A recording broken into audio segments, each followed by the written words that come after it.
42 और 43।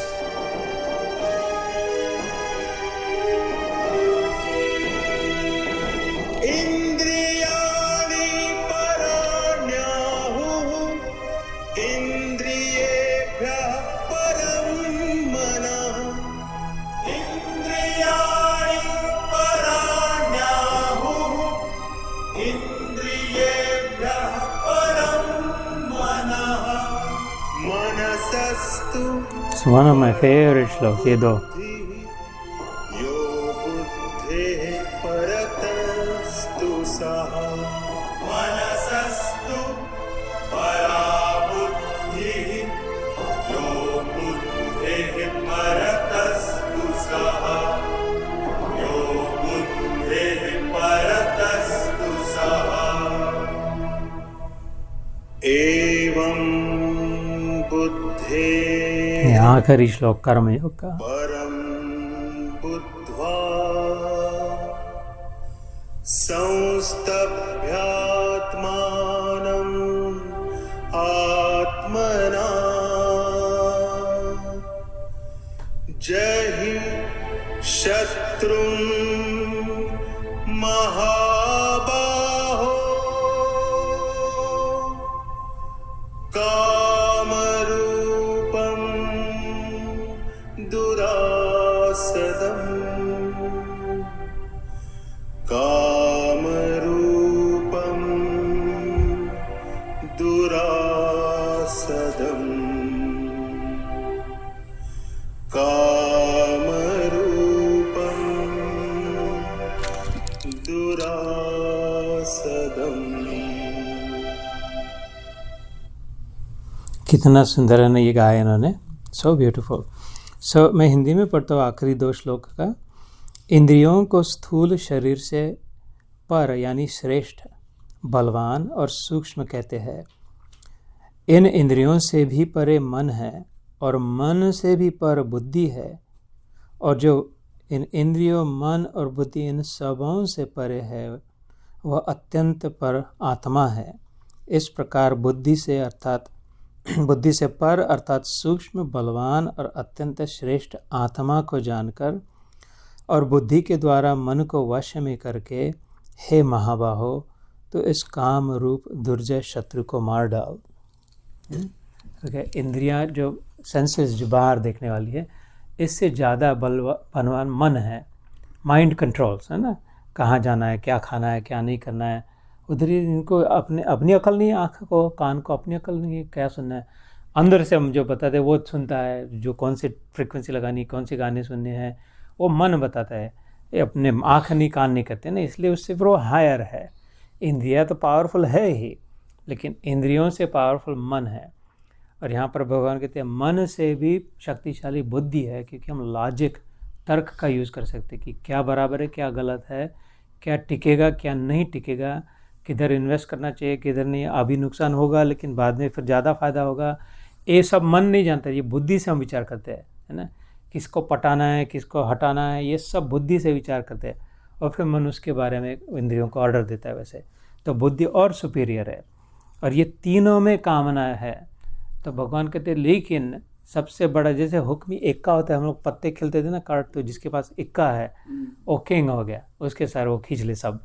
चलो तेरे पास इक्का है, तेरी आत्मा जो है इन सब का बाप है, सब का बॉस है, क्योंकि इनको सबको शक्ति देने वाली आत्मा है ना। उसके हाथ में, एक हाथ में वो इसकी है रेन भी, और दूसरे हाथ में हिंटर भी है। ये चाबुक लगा के इन सबको चला सकता है। लेकिन तू भूल बैठा है, कहते कि तू आत्मा है, ये इसलिए तेरे को लग रहा है मेरे पास कोई कंट्रोल ही नहीं है मन में। इसलिए तू पहले आत्मा को जान। एवं बुद्धे परम बुद्धवा, बुद्धि से विचार करके, संस्तभ्यात्मनम आत्मना, you should seat discover your own self. इसकी खोज कर, अंदर में जाकर के तेरी आत्मा की खोज कर, तो पता चलेगा आत्मा इधर उधर नहीं, मैं खुद ही आत्मा हूँ करके। आत्मा कैसे मिलने वाली नहीं है, आत्मा बाहर से नहीं दिखेगी, आत्मा कोई डालेगा नहीं खोपड़ी में, हाथ रख दिया प्रकाश प्रकाश वगैरह आत्मा हो गया। तो ये जब होगा साक्षात्कार तो पता चल गया अरे मैं खुद ही आत्मा था। शक्कर बहुत भीख मांगने जरिए मेरे को मिठास, सबके मिठास मिठास, गुलाब जामुन को बोला मेरे को मीठा बना दो, बोले मेरे पास तो मैं अपनी मिठास नहीं है। ना रसमलाई को सबको पेड़ा लड्डू, और सब बोला मिठास तो खुद है मौसी, खुद मिठास है, एवरी नथिंग बट स्वीट।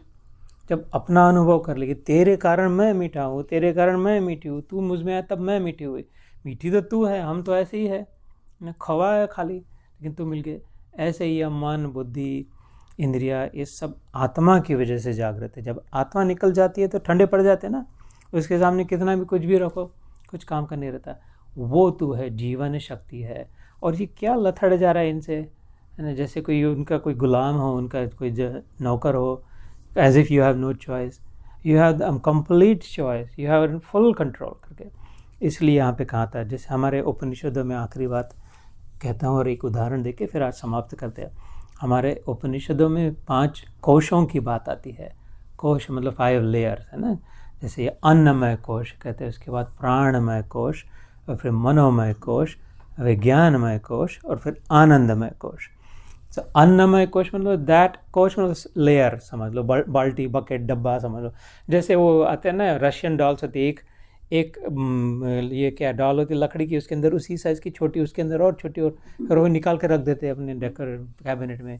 या तो इंडिया से डिब्बे लेके आते हैं, ये डिब्बा लाया, उसके अंदर उसके साइज़ का डिब्बा, उसके अंदर उसके इसमें मुरमुरे, इसमें पोहे, इसमें फुटाने, चूड़ा बनाए, ऐसे एक के अंदर के। ऐसे ही ये होता है यहाँ पे कोश मतलब एक के अंदर। तो सबसे बाहर वाला जो डब्बा है वो अन्नमय कोश कहते हैं। अन्न पर डिपेंडेंट है। अन्नमय मतलब फूड वाटर पे डिपेंडेंट है। इसको अगर अन्न नहीं मिले तो ये कुछ काम का नहीं है। जितना अन्न मिले, जैसा अन्न मिले उतनी ताकत इसमें। जब अन्न बंद तो ये भी बंद शरीर, है ना। तो इट्स कम्प्लीटली डिपेंडेंट ऑन अन्न। मतलब अपनी अकल कुछ नहीं है, अपनी फ्रीडम भी नहीं है इसको, है ना। ये इसको अगर मैं बहु उठना अभी से बस भैया 11 बज के चलो निकलो, तो कुछ नहीं करेगा। जब तक मैं नहीं उठाऊंगा इधर ही बैठा रहेगा, परेशान हो जाएगी स्नेह बहन। एक बार बुलाया तो हटने को खाली नहीं करके। किसी को अगर फिर भी नहीं मैं उठूंगा तो इसको बुला के किसी को उठाना पड़ेगा, ले जाओ इसको करके, बहुत हो गया। तो गीता होता नहीं सच्ची बात है, किसी की भी बात है कि अच्छा बहुत हो गया ना, समय हो गया, सब समय से। तो मेरे कहने का बात है कि इसको जब तक मैं नहीं बताऊंगा, समझ रहे हैं ना, अंदर से उठो भैया चलो, और भी काम बाकी है। तो इससे ज़्यादा अकल वाला, इससे ज़्यादा बलवान तो कोई अंदर है ना। ये नहीं है, ये तो इधर ही बैठा, जड़ है, पत्थर की नहीं है, इधर मिट्टी का ढेला है, बैठा तो बैठा ही रहेगा कि। और ये डिपेंड अन्नमय कोश, उसके अंदर में प्राणमय कोश है। इससे ज़्यादा अकल है किसी एक और को जो प्राण चल रहा है। ये तो इसको अपनी बिल्कुल अकल नहीं, ज़ीरो है शरीर को, और अपने को शरीर ही मान बैठे जीवन भर। कितनी गलत बात हो रही है ना। ये सबसे बेवकूफ़ जो है, बेअकल जो है, उसको अपना मान लिया, इसलिए दुख होता है। अब अभी पहचान हो जाएगी तुम असल में कौन हो, इसकी सबसे श्रेष्ठ हो। इसलिए इसके अंदर में इससे और इंटेलिजेंट चल रहा है, सांस अपने आप चल रही है, बताने नहीं पड़ रहा है। अरे बंद मत होना, अरे कितना समय हो गया, कहाँ चली गई तू, रुक गई क्या, सो गई। नींद में भी चलते रहती है, और बराबर वो 21% वाला ऑक्सीजन रख के 79 वाला नाइट्रोजन छोड़ के, इसको कहाँ से इतनी अकल आ गई। हम तो किसी साइंस में नहीं पढ़े, स्कूल में नहीं पढ़ा है, ट्रेनिंग नहीं दिया, इंजेक्शन नहीं दिया, अपने आप उसकी अकल है। इसलिए उसको उससे श्रेष्ठ का प्राणमय कोश। और उसके सूक्ष्म अंदर वाला तीसरा डब्बा है मनोमय कोश। कि जैसे आँखों ने ये कैमरे 2 लगे हैं, अंदर में खींच तो लिया, ये छेदों में से अंदर से आवाज़ तो आ गई, लेकिन इसका मतलब क्या है, ये है कौन, ये क्या कह रहे हैं, इसका अर्थ क्या होता है, मेरे को क्या, मेरे काम की क्या बात है। ये जो अंदर में सब पैकेजिंग कर रहा है 5 का, शब्द स्पर्श रूप रस गंध, ये 5 मिलके जो बराबर उसके कुछ मीनिंग निकाल रहा है, वो मन है। तो वो उससे भी इंटेलिजेंट है, अंदर वाला सूक्ष्म है, छोटा है। लेकिन अभी जैसे हीरा इतना सा होता है, लेकिन इतने से हीरे से इतना बड़ा मकान खरीद के और भी बाकी रह जाता है ना। तो छोटा का मतलब कम नहीं होता, उसकी कीमत डिपेंडिंग ऑन दैट। तो ये मनोमय कोश, उसके भी अंदर में विज्ञानमय कोश कहते हैं। मतलब जो बुद्धि से अभी इसका करे क्या, इंद्रियों ने देख लिया, मन ने सोच लिया, लेकिन इसका करना क्या है, इसका उपयोग क्या है, ये बुद्धि करती है। 3 बातें करती है, उपनिषदों में आता है बुद्धि। या तो एक इच्छा करती कि इसका ऐसा करना यहाँ, या तो कुछ एक्शन लेती है। अरे आग है, इसका मतलब आँखों ने देख लिया आग है, इसने स्पर्श से कहले गर्म है, मन ने समझ लिया ये आग है, अब क्या करे। अगर मन तक ही हो तो उधर ही बैठा रहे, फिर भी जल जाए। बुद्धि कहते हैं अबे भाग, यहाँ से भागना है। ये बुद्धि निर्णय करती है कि यहाँ से एक्शन क्या करना है, या तो फिर विल मतलब विश करना है, या स्टोर करती है ज्ञान रूप में अपने अंदर में इंफॉर्मेशन स्टोर करती है। तो ये विज्ञान में। और उसके 5वां है उसके बाद आनंदमय कोश। कहते कि ये जो भी यहाँ पर आने वाला कुत्ता बिल्ली आदमी, ट्रम्प, बाइडन, मोदी, जो भी संत गुरु, सब हम आप, जो कुछ भी करता है एक बात के लिए खाली करता है, आनंद की प्राप्ति के लिए, है ना। किसी को देकर के आनंद मिलता है, किसी को लेकर के आनंद मिलता है, किसी को शिष्य बना के आनंद मिलता है, किसी को गुरु बना करके आनंद मिलता है ना। किसी को अपने धर्म में आनंद मिलता है, उधर रुकते, किसी को अपना धर्म छोड़ के दूसरे धर्म में आनंद मिलता है, उस छोड़ देता है। पुरुष है तो स्त्री में आनंद मिलता है तो स्त्री की इच्छा है, स्त्री है तो पुरुष में आनंद मिलता है, पुरुष की आनंद आनंद आनंद आनंद आनंद, है ना। तो कहते हैं इसलिए इसका अर्थ है कि Anand is driving all of these, उसके अंदर वाला सबसे सूक्ष्म है। और वो 5 के ऊपर में अंदर में आत्मा सबको शक्ति देने वाला, वो तू है। उपनिषद में सुना तत् त्वम असि। तत् मतलब दैट, त्वम मतलब यू, एंड असि मतलब are. That you are the one who powers all 5 of the. ये 9 बार 9 टाइम्स ये उपनिषद में बात आती है। तो 9 बार माँ किसी बच्चे को वही बात बार बार कहेगी, लिया कि नहीं, भूल तो नहीं गया, पक्का लिया ना, साथ में रखा है ना। क्योंकि if something is very important do not forget. तो any mother will remind the child, phone कर करके पक्का लिया है ना, देख लेना ग्लव बॉक्स में, भूल मत जाना। Because this is very important that you are that which is powering all 5। और हमने क्या गलती की, अपने लोएस्ट बस इसको ही मान लिया, गधे को, ये मैं हूँ करके, है ना। इसलिए सारे प्रॉब्लम, इससे जितना जितना हम ऊपर उठेंगे, अर्थात जितना जितना अंदर जाएंगे, उतना उतना मुक्ति, शांति, प्रेम, बड़प्पन, आनंद इसका अनुभव हो जाएगा, सच्चिदानंद का अनुभव है ना। इसलिए भगवान ने यहाँ पे कहा कि इस सब को छोड़, अब तो मन बुद्धि अपने आत्मा पे नियंत्रण, आत्मा में स्थित हो जा, तो तेरा ये सब हो जाएगा। और इसका एक छोटा सा उदाहरण देता हूँ कि जैसे कोविड हुआ था ना अभी, तो यहाँ पे पहले शुरू हुआ, फिर बाद में इंडिया में शुरू हो गया था। फिर इंडिया में नागपुर करके जगह है जहाँ से हम हैं, सेंटर में, एग्जैक्ट इंडिया के सेंटर में, वहाँ पे 0 माइल है। तो वहाँ पे तो मेरा भाई इंडिया से आईटी में है, तो यहाँ आया था किसी कारण से अटलांटा से, और फिर वो गया और वो दोहा कतार में रुक करके फिर वो इंडिया गया। तो दोहा में बहुत कोविड चल रहा था, और उसके साथ कतार उसको भी हो गया कोविड, मेरे भाई को, छोटे भाई को।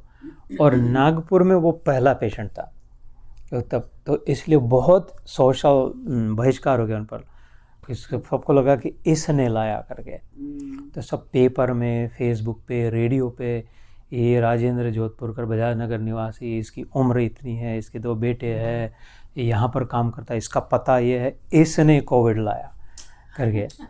तो हमारे घर कोई काम करने वाले नहीं, सब्जी देने वाले नहीं, पेपर वाले नहीं, घर से दूर जाते थे, माँ पिताजी को नहीं, उनके 2 बच्चे बेचारे घर में, उसके पत्नी को भी हो गया।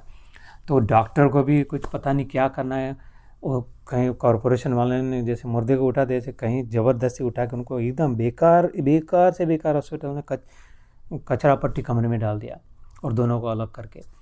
और उसका बुखार 104 हो गया, और दवा नहीं, डॉक्टर नहीं, पता नहीं क्या करे। तो वो तो बहुत डर गया था, क्योंकि बच्चे उसके एक क्या 12वीं और एक कुछ फर्स्ट ईयर कॉलेज ऐसा कुछ जो भी होगा, 10वीं और फर्स्ट ईयर कॉलेज। तो और यहाँ से कर भी नहीं कुछ कर सकते, और फ्लाइट्स भी लेट फ्लाइट भी बंद हो गई थी ना, कोई जा भी नहीं सकता।